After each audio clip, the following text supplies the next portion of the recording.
Corona संक्रमण के चलते उच्च शिक्षा में काफी प्रभाव पड़ा है। ऐसे में राजस्थान में उच्च शिक्षा में किस तरह के जो बदलाव है वो देखने को मिल रहे हैं। इन्हीं सब बातों को लेकर हमारे साथ उच्च शिक्षा मंत्री भंवर सिंह भाटिया हमारे साथ मौजूद है। सर, किस तरह के जो तमाम जो बदलाव है वो देखने को मिल रहे हैं, किस तरह का जो प्रभाव उच्च शिक्षा पर पड़ा है कोरोना के चलते?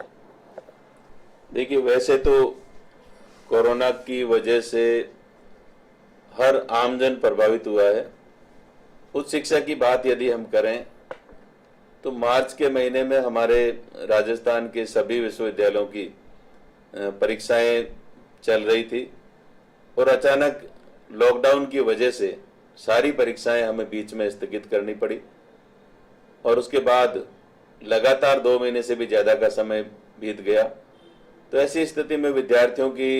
शेष रही परीक्षाओं का आयोजन करना और उसके साथ साथ हमारा जो आगामी जो शैक्षणिक सत्र है 2021 का, वो भी प्रभावित होने की पूरी संभावना बन गई है। मुख्य रूप से उच्च शिक्षा पर सबसे बड़े 2 ये प्रभाव पड़े हैं। विद्यार्थी अपने घरों में बैठे हैं, वो अपनी पढ़ाई नियमित नहीं कर पा रहे हैं।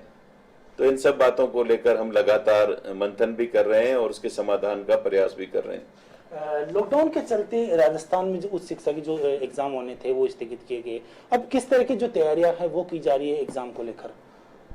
देखिए, 2 महीने से भी ज़्यादा का समय हो गया परीक्षाओं के स्थगित हुए। चूँकि परीक्षाएं अधूरी है, अधिकांश या आधी या उससे कम परीक्षाएं बाकी है। तो ऐसी स्थिति में हमने ये निर्णय किया है कि हमारी जो शेष रही परीक्षाएं हैं उनका आयोजन हम जुलाई के मध्यांश से प्रारंभ करें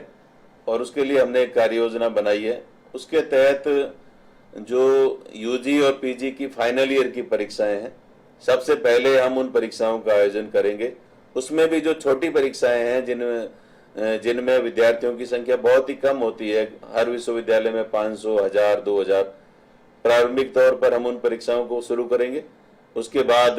मिड जुलाई से फाइनल ईयर की यूजी और पीजी की परीक्षाएं आयोजित की जाएगी, क्योंकि फाइनल ईयर के विद्यार्थियों को अपनी डिग्री लेकर के आगे उच्चतर कक्षाओं में प्रवेश लेना होता है या उनको प्रतियोगी परीक्षाओं की तैयारी भी करनी पड़ती है। कंपटीशन में भी उनकी डिग्री की आवश्यकता होती है। इसलिए हम फाइनल ईयर की परीक्षाएं पहले कर रहे हैं और उसमें भी पूरा हमने विश्वविद्यालयों के साथ आज राजस्थान के सभी विश्वविद्यालयों के वाइस चांसलर्स के साथ वीसी की है और हमने ये निर्देश भी दिए हैं कि हेल्थ प्रोटोकॉल का पूरा ध्यान रखा जाए। पूरी तरह से विश्वविद्यालय कैंपस को परीक्षा केंद्रों को सैनिटाइज किया जाए, मास्क आदि की व्यवस्था पूरी की जाए और पूरी तरह से विद्यार्थियों के स्वास्थ्य का ध्यान रखते हुए, सोशल डिस्टेंसिंग का ध्यान रखते हुए, परीक्षा केंद्रों को बढ़ाते हुए पूरी व्यवस्थाएं की जाए और परीक्षाएं आयोजित की जाए। फर्स्ट ईयर और सेकेंड ईयर की यदि हम बात करें तो उन परीक्षाओं का आयोजन फाइनल ईयर की परीक्षाएं होने के बाद में उन परीक्षाओं का आयोजन किया जाएगा, परिस्थितियां ठीक होने के अनुसार धीरे धीरे। तो हमने ये शेड्यूल बनाया है। और जहाँ तक प्रवेश की बात है तो फर्स्ट ईयर और पीजी प्रीवियस के जो एडमिशन है वो 12th का सीबीएसई का या माध्यमिक शिक्षा बोर्ड का परीक्षा परिणाम आने के बाद फर्स्ट ईयर के एडमिशन्स की प्रक्रिया प्रारंभ होगी, प्रवेश दिए जाएंगे और प्रीवियस में पीजी का यूजी का जो रिजल्ट है उसके आने के बाद में प्रीवियस के एडमिशन की प्रक्रिया हम करेंगे। तो हमने एक विस्तृत कार्य योजना बनाई है और हमने ये भी निर्देश दिए हैं कि जो परीक्षा के बाद रिजल्ट का कार्य है वो भी बहुत तेज गति से करें, उसका मूल्यांकन जल्दी से जल्दी कराएं ताकि विद्यार्थियों को का रिजल्ट भी समय पर आ सके और वो अपने आगामी कक्षाओं में प्रवेश ले सके। ग्रीष्मकालीन जो अवकाश है वो समाप्त होने जा रहे हैं, तो उसके बाद में आगामी पढ़ाई किस तरह से सुचारू की जाएगी बच्चों की, ताकि जो आगामी सत्र में किसी तरह का व्यवधान नहीं हो उनके पढ़ाई को लेकर? देखिए, मैंने जैसा आपको बताया कि जो आगामी जो शैक्षणिक सत्र है वो प्रारंभ होगा तो उसमें शुरुआती दौर पे जब तक कोरोना की परिस्थितियां ठीक नहीं हो पाती या सामान्य नहीं हो जाती, तो ऐसी परिस्थितियों में यदि विद्यार्थी हमारी कक्षाओं में कम भी आएंगे तो हमने वर्क फ्रॉम होम के तहत पिछले 2 महीनों में ग्रीष्म अवकाश के दौरान हमारे राजस्थान के सभी शिक्षकों के सहयोग से ऑनलाइन मटेरियल बहुत बड़ी मात्रा में हमने तैयार करवाया है। ई लेक्चर हमने राजस्थान के तमाम हमारे शिक्षकों के द्वारा ई लेक्चर करने का हमने रिकॉर्ड करने का काम हमने दिया था और उन्होंने बहुत अच्छे तरीके से ई लेक्चर रिकॉर्ड करके कॉलेज की वेबसाइट पर, हमारे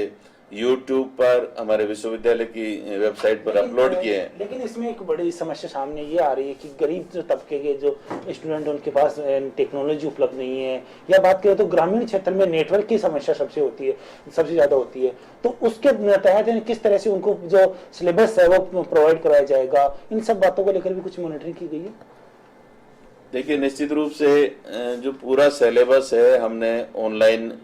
अपडेट करने की कार्य योजना बनाई है और वो हम आने वाले समय में अतिशीघ्र पूरा सिलेबस ऑनलाइन अपलोड कर देंगे। जहाँ तक ग्रामीण क्षेत्र की बात है तो जैसे जैसे परिस्थितियाँ सामान्य होगी तो हम कॉलेज खोलेंगे और हमारे विद्यार्थियों को जो एकेडमिक जो लॉस होगा, उनकी पढ़ाई के दिन जो कम हुए हैं, उसके लिए भी हमने ये निश्चय किया है कि जो दशहरे की छुट्टियां हैं, दीपावली का अवकाश है, शीतकालीन अवकाश है, या परीक्षाओं से पहले जो प्रिपरेशन लीव होती है, वो सारी हमें इन परिस्थितियों को देखते हुए कम करनी पड़ेगी और वो जो दिन है हम वो एकेडमिक डेज के रूप में ले लेंगे ताकि विद्यार्थियों की कक्षाएं छुट्टियों के दिनों में भी हम कक्षाएं लगा करके विद्यार्थियों का सिलेबस हम एनी हाउ किसी भी प्रकार से पूरा करवाने के लिए हम ये जो छुट्टियां हैं इनको भी कम करेंगे और विद्यार्थियों का सिलेबस आगामी शैक्षणिक सत्र की परीक्षाएं पूरी प्रारंभ हो 2020-21 की, उससे पहले हम विद्यार्थियों का एकेडमिक सत्र पूरा करवाने के लिए भी हमने एक विस्तृत कार्य योजना बनाई है और हम पूरा प्रयास करेंगे कि विद्यार्थियों को किसी प्रकार का लॉस नहीं हो। एक बड़ी चिंता की बात यह है कि राजस्थान का जो उच्च शिक्षा का स्तर है लगातार गिरता नजर आ रहा है। रैंकिंग की बात करें तो उसमें भी, चाहे एशियन रैंकिंग में देखिए, चाहे MHRD की जो रैंकिंग होती है उसमें, तो उसको लेकर कोरोना का भी एक दूसरी ओर से जो प्रभाव पड़ रहा है राजस्थान में शिक्षा को लेकर, तो अब स्तर को बढ़ाने के लिए किस तरह के जो प्रयास है वो किए जाएंगे उच्च शिक्षा विभाग की ओर से और तमाम सरकार की ओर से? राजस्थान के हमारे मुख्यमंत्री जी पहले दिन से, इस बार जब उन्होंने अपना पदभार ग्रहण किया 2019-18 में, तो मुख्यमंत्री महोदय की सोच है कि राजस्थान उच्च शिक्षा के क्षेत्र में देश के जो अग्रणी राज्य हैं उनकी श्रेणी में किस प्रकार से खड़ा हो, उस दिशा में कदम उठाए जाने की आवश्यकता है। और मुख्यमंत्री महोदय ने राजस्थान में 2 नए विश्वविद्यालय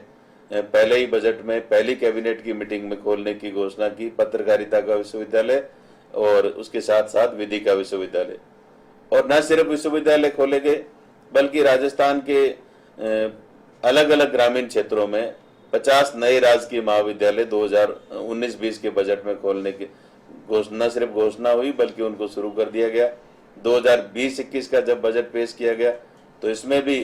करीब 37 नए राजकीय महाविद्यालय खोलने की घोषणा की गई है। कोरोना की वजह से वो प्रोसेस अभी रुका हुआ है।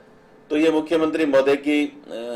दूरदर्शी सोच को दर्शाता है कि राजस्थान उच्च शिक्षा के क्षेत्र में जो आज बहुत पिछड़ा हुआ नजर आ रहा है, इसको हम आगे किस प्रकार से ला सकते हैं, उसको देश के अग्रणी राज्यों के जो विद्यार्थी हैं, जो सुविधाएं हैं, वो हम हमारे राजस्थान के विद्यार्थियों को दे सकें।